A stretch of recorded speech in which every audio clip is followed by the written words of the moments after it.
again, I'm going to take you back just a little bit. Here's Paul, who was a persecutor, right? He was killing Christians. Actually, he was Saul at that point. He's on his way to Damascus, and what happens? He's blinded by the light, right?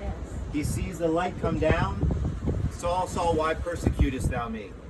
He ends up going into Damascus, and he's told that your life is going to change, and I want you to completely turn 180 degrees, and now you're going to share the gospel of Jesus Christ. You're going to turn from being a one who is killing Christians to one who is sharing faith and sharing the gospel with the Gentile world. So he's in Damascus. Now he's going to be coming back. He's with fellow believers. This is a shock to those who knew him and who understood. And everybody knew Saul and what he was doing.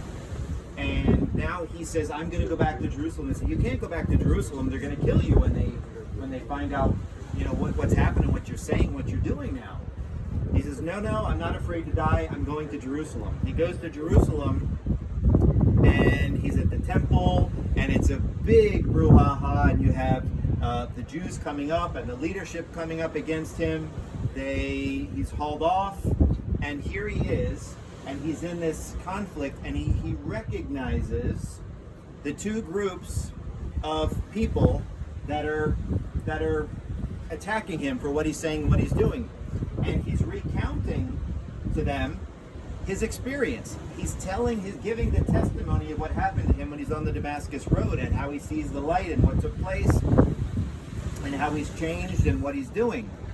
He recognizes, as they're about to tear him limb from limb in Jerusalem, that there's two groups of people: the Pharisees and the Sadducees.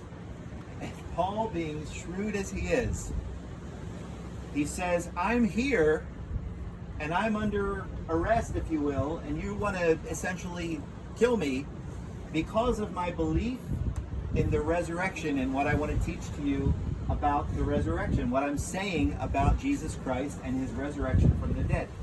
He understood that the Pharisees believed wholeheartedly in bodily resurrection, but the Sadducees, the other group of Jews, did not, and were vehemently against the concept of bodily resurrection.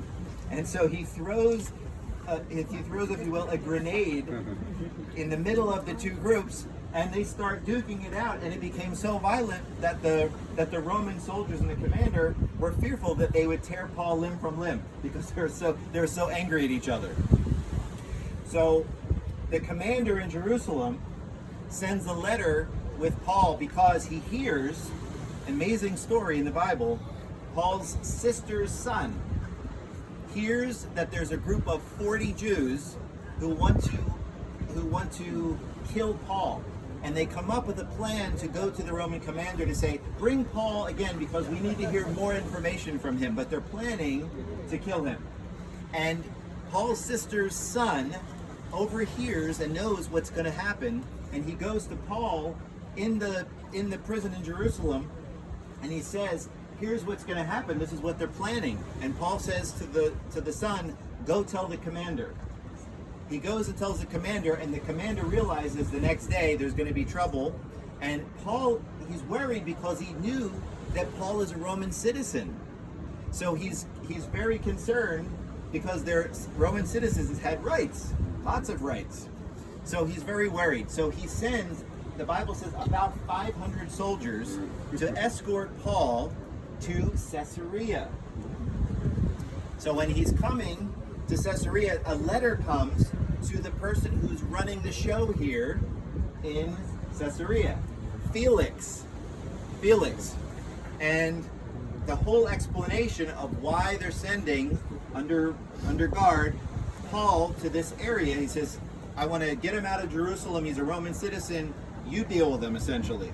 So now Felix is here, and Paul shares with Felix the same story, his testimony of what took place on the Damascus Road, and his change, and what he believed about Jesus Christ and his resurrection from the dead and his saving power. And Felix has conversation and dialogue back and forth, and Felix continually, over a period of time, calls Paul in to say, tell me a little bit more, let's have some conversation. But he was also hoping, the Bible says, for a bribe from Paul to set him free. But after a couple of years that Felix was ruling here, a new guy comes into town, and his name is Festus, and he's now running the show here in Caesarea.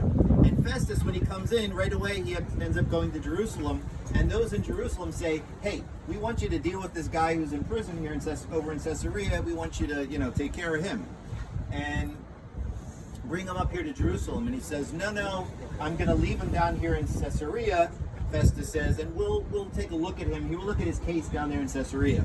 So now Festus comes into Caesarea. He's the new guy running the show here. And he and Bernice, it says, he is here, and he hears Paul's story once again. Paul is sharing his story everywhere he goes, courageously. Do you know one of the reasons why Paul is so courageous? Because he hears earlier in the story from God, who said, Paul, I want you to tell your story in Jerusalem, and I also want you to tell it, have no fear, because I'm going to have you tell it to the Caesar in Rome. So Paul has God himself telling him, this is what the plan is for you. So he has the courage, after seeing the light on the Damascus road, to say, if God says it, I'm all in. So now he's talking to Festus down here, and Festus is perplexed. He doesn't know what to do with him. And a king, Agrippa, and Bernice show up. And he's in town, and by the way, Bernice is not his wife. Bernice is his sister. It was an unholy relationship, if you will, that the two of them had, King Agrippa and Bernice. With great pomp and circumstance, they come because they say, we hear this case that Festus told us about Paul, because Festus is throwing his hands up. I don't know what to do. Give me your 2 cents, King Agrippa. What should I do?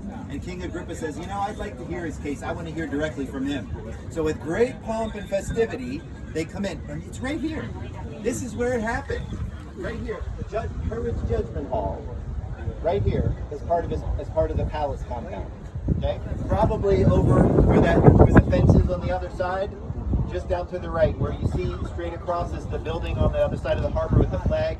On this side of it, right here, most likely that's the location. And Paul, once again, is sharing his story, his testimony of what God did for him and his conversion. And he's sharing it with Festus and all the pomp and circumstance of everything that's transpired, and the soldiers, the bigwigs of the city are all here, and they're hearing what Paul has to say. And you know what happens at the end? Festus says, you almost convinced me of what you have to say. He was missing the money. he wanted a little bit of a, and you know what he says? Privately afterwards, he says, this man could have been set free because he hadn't done anything to warrant death. This man, this Roman citizen, could have been set free had he not appealed to Caesar, to go before Caesar. But you know what? It was all in God's plan and program. And Paul didn't misstep and misspeak. He knew exactly what he was doing because God was saying, I'm sending you there. So here, all of those amazing things took place between Jerusalem and Caesarea, and right in this area, and right most likely in that complex, right over there is where it took place, where Paul shared. And there's a lesson for all of us. You may not be the best theologian on the planet. You may not know all the stories of the Bible by heart. You may not know how to speak winsomely necessarily when someone comes around and you want to share the gospel with them. But you know what you can do if you're a blood-bought child of God? You can share your testimony. That's exactly. You can share the testimony of what God did in your life. Nobody can argue with that. It's what God did for you. And so learn a lesson from the Apostle Paul, who was bold and courageous. He stood before the biggest bigwigs of the day in Jerusalem and here. He stood in front of the Sanhedrin, who was the leadership in Jerusalem, people who wanted to kill him. He was smart. He used the knowledge that God gave him. But he was confident, even to the point of where he might lose his life. He was confident in God's message, and nothing was going to stop that. And when he came here to Caesarea, he was willing to tell that same story and give that same testimony of God's grace in his life. Yep.